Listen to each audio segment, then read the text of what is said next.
So tonight, a few issues we will be tackling, politically speaking, and how it affects you as a citizen. We'll be talking about a crisis rocking the APC. There are some who say they must conduct the NEC meeting, which is slated for Tuesday next week, and also the issue about the dethronement of the former Emir of Kano, Muhammadu Sanusi II. But tonight, let's look at what has impacted on world economy and how it is affecting Nigeria. World over, in fact, the WHO has declared that Europe is the epicenter of the coronavirus and the devastation that it has caused on the economy and in the health sector. Because of the impact of the disease across the world, President Muhammadu Buhari has established a presidential task force for the control of the coronavirus and its effect. The effect is being felt already in the price of oil, which has drastically been impacted, affecting the earnings of the nation. Some of the prices had gone down as low as about $30 per barrel against the presumptions that have been put in the 2020 budget of about $60 per barrel. A lot of economists are saying that this will impact directly on the food on the table of an average citizen. Let's get a sense of what we need to do now. And we have joining me from our Abuja studio, a former deputy president at the World Bank and a former minister, Dr. Obi Ezekwesili, joins us from our Abuja studio. Thank you so much, Dr. Ezekwesili, for coming on tonight. Give us a sense of how bad things are. There are predictions that the world may experience yet again another recession, which we saw happen a few years back. Nigeria, we do not know how bad things are presently because our mainstay oil is impacted by the global oil price that has really gone down. What do you see, or how would you react to the effect, the global effect of coronavirus? I think that the effect is significant. All international economic bodies are revising the global economic growth rate downwards, and they are revising really downward. And some of them are as much as going to the point where they are saying that global economic growth rate would not be anything above 1%. People are predicting that we're going to really get a serious deep of a recession. The whole thing is unfolding almost in seconds because when you look at the issues of the supply side, as in production activities and all the things that have to do with global value, supply chains, they are affected. And then when you look at the demand side, people are having to dissociate. Social distancing is canvassed as one of the ways for preventative measures. And so people are distancing and people are spending less money. So supply side, demand side shocks are happening as a result of the pandemic. So it is serious globally when you look at what's going on with Europe and the US. And then, of course, you could say it's being mitigated by the fact that China is finally climbing out of this situation, having been the distributor of the health challenge. But the net effect is certainly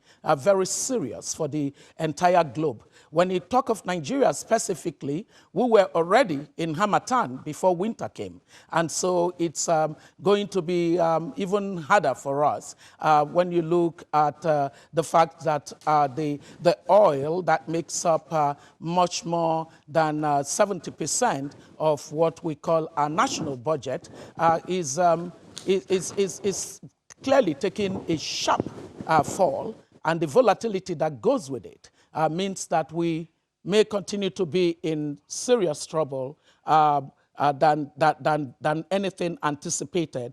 At a low growth of about 2.3% last year, I do not see how it is that we're going to escape what is clearly staring us in the face, which is that the economy will take a serious shock. It's indeed a devastating situation because there is some kind of scampering across the world.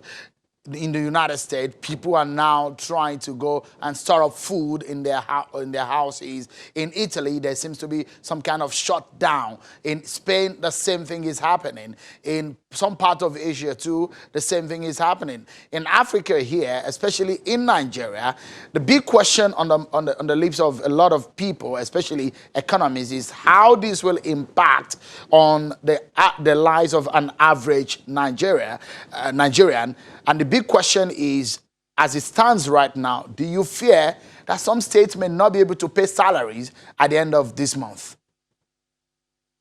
Oh, well, Nigeria was almost technically insolvent already, because when you look at the 2020 budget and you see the level of funding that has to make up for the fiscal deficit, you see that loan is playing an increasingly very significant role in our public finance. And then the implicit deficit is already higher than the average that we used to have until recently, at least something less than 1.5%. So you know clearly that our country we were already vulnerable. We were already significantly vulnerable. Our public finance was in distress already, and then this has happened to us. And what I find very disturbing is that it almost has happened to us as a surprise. As soon as the health crisis began to emerge, it was clear to me that any set of people managing national economies needed to establish their war room, their economic war room instantly, because we depend on oil, and oil responds to all manner of sensitivities to the global economy. When you look at 2020 budget, people say, oh, the budget is a benchmark of $57. But in real terms, when you factor in the amount of borrowing and the yet unfunded aspect of the budget, or unfunded aspect, or not clearly delineated aspect of deficit financing for the budget, you see that the crisis is going to be a very sharp one. And so monetary policy and fiscal policy are going to have a hard time aligning together to keep us on a path where this is not affecting growth. And when you say the impact on the Nigerian citizen, when an economy does not grow, that's where the impact happens. It doesn't mean that all the time that economies grow, that people get a better life, because it depends on the distribution of the benefits of growth. But when it does not when it is not growing well at all, or begins to take further downward slide, then it worsens the fortune of the poor people in the society and deepens and sharpens inequalities across board. I mean, it then brings you to the fore, onto the table again, the conversation around what we need to do so that we reduce the over-reliance on oil, because it does look so much that each time the fluctuation in the oil price comes, our lives have greatly been impacted by that. There's a big lesson, though. A lot of people say we need to diversify. We've been singing that song for several years and decades on how we do not need to rely too much on oil. But where do we go from here? This is a reality check. Harmattan is here. The raining day is knocked on our doors, and we need to start thinking very quickly. As a matter of urgency, what would you say to the Buhari government, for example, on what needs to be urgently done if China is sneezing and if the United States is also feeling the crunch right now? What about Nigeria? Any urgent steps that you will give as an advice to the government? So usually the first thing that you try to do is you try to look at things that will continue to keep the economy on the upbeat, right? So you don't want a collapse of economic activities, otherwise it causes even much more pain to people and to companies or to your business sector. So if Nigeria were in a good place meaning if we had a buffer, we'd no longer have any buffer. You know that the excess crude account has been so raided that it practically doesn't exist anymore. I think the last time I read in the papers, it was something like $78 million left in it. If we had buffer, what would have happened would have been for government to, really step in and step up in terms of spending in order to ensure that economic activities are not in any way depressed. And then the second thing is to make sure that the monetary policies are in alignment so that, for example, when you have a situation where your main source of foreign exchange earning has taken such a huge shock and dip, you have to think of your pricing all through your economy. What it essentially means is that you need to follow some adjustment path. The worst thing that the government can do now is to even make the mistake of beginning to choose winners and losers and begin to take the very scarce foreign exchange that it gets now at maybe $30 for a barrel of oil and give to a few people at a price that is clearly not an economic price of the dollar. The government has to just allow the central bank to be evidence-driven in the way that it begins its process of adjustment of price levels to what we're seeing in the economy. Another thing that needs to happen is that the government on the fiscal side, that is the expenditure side, which is controlled by the Ministry of Finance, they now need to scrutinize every detail of the 2020 budget. And, really begin first to slash everything that was already looking like an irresponsible expenditure. For example, I don't see why the National Assembly will not use this opportunity to finally do right by Nigerians by halving its budget. That budget does not make any sense. There are many other things that need to happen in terms of looking at the fiscal side. Some of the challenges that are crucial are just looking at value for money. Are we really getting value for money for existing expenditures of government? We need to improve on that. We also can use this as the opportunity to do what was being told this government all along. It is that you cannot substitute important economic reforms with a binge on loans. Loans are not a substitute for economic reforms. This is time to take a look at the petroleum sector and do a comprehensive liberalization and deregulation of that sector. It is time to look at the power sector and to just look at what it is that are structurally standing in the way of that sector, emerging in the way that the telecom sector of our country emerged once we did the right sets of policies. This is time to look at structural issues in agriculture and in other sectors of promise in the economy, and to remove the bottlenecks. Another very vital thing that I'd like you to mention before we...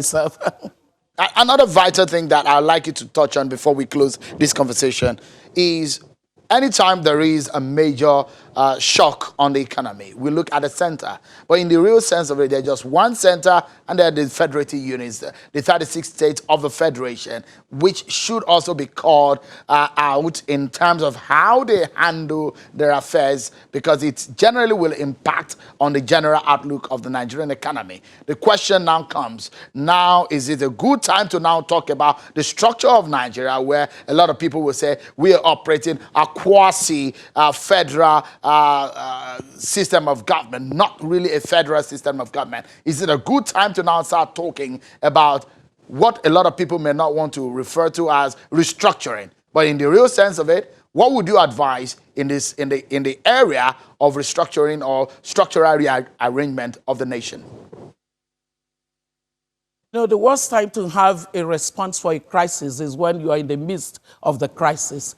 We should have anticipated a lot of what we're having to discuss today. That being said, the Chinese say that the second best time to do something about something you should have handled maybe 100 years or 60 years ago is now. And so there is merit in saying that even all of our state governments need to immediately prepare themselves. One thing that the federal as well as state governments have to do is that they need to bring out everything that has been documented in terms of cost of governance. Cost of governance is clearly an area of low-hanging fruit that they can implement in order to reduce the kind of wasteful use of resources that cannot be justified even in the best of times, not to talk of at a time like this. For the state governments, I do not see immediately in the immediate term how their revenue can grow,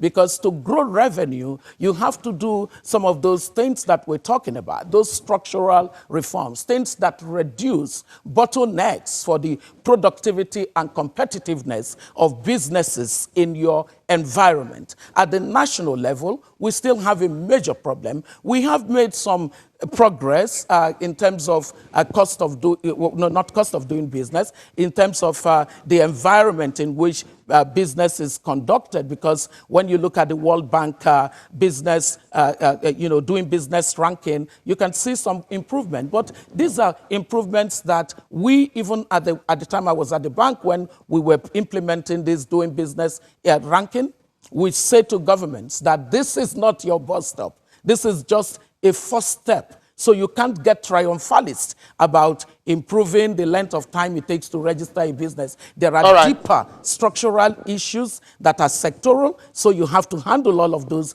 tackle all of those. If you tackle them, then you open up the space for businesses to have an incentive to want to enter into the sector. We need to expand jobs.